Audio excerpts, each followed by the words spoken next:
Good evening. Tonight we begin with a story about make-believe adventure and real-life violence, and what some critics fear is a connection between the two in a game called Dungeons and Dragons. We're going on an adventure. Nah, I'm just kidding. What's up, social media world? It's your boy DeLung, back at you with another awesome movie review.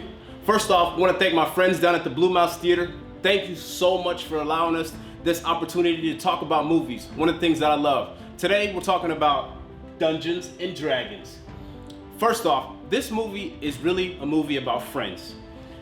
If you know anything about how Dungeons and Dragons is, the board game, you grab a bunch of friends, you make up some rules, you make up some characters, and you just have a good time. And that's exactly what you're gonna be doing at the theater. So I suggest grab some of your favorite pals, stop what you're doing this weekend, and make sure you go see it. First off, you're gonna be seeing one of the best opening scenes that I've seen yet. I'm talking about just winter, storms, so much to the point where you're in the theater and you feel cold, because that's literally how I felt.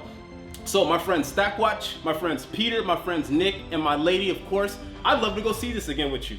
So like I said, grab some pals and go see this movie. There was so much deception in this film, you don't know who was gonna cross who, so look out for that. Just be ready, because you're eating your popcorn and you're like, yo, dude's a traitor! And Chris Pine, he did a good job. He played the character of Edgin, and I really don't like Chris Pine sometimes. He's just kind of like that Star Trek nerdy dude. But in this movie, he was funny, he was hilarious, didn't really even have any real powers.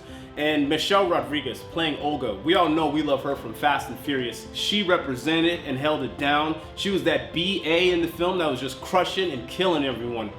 And lastly, I want to talk about all the fighting scenes that they had and these evil witches that they had in there.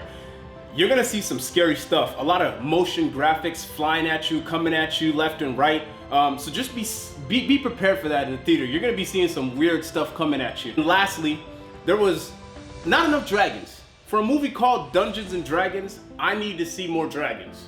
But anyways, as far as my rating goes, I'm gonna give it a 4 out of 5 mouses, because it's one of those movies that really highlights what friends do together, and what's better than calling a bunch of your friends and going to see some movies. So Peter, Nick, and even my lady, if I call you and be like, yo, I wanna go to this movie with you, we're seeing Dungeons and Dragons. Straight up. 4 out of 5 mouses, go see it at the Blue Mouse in Tacoma. Peace.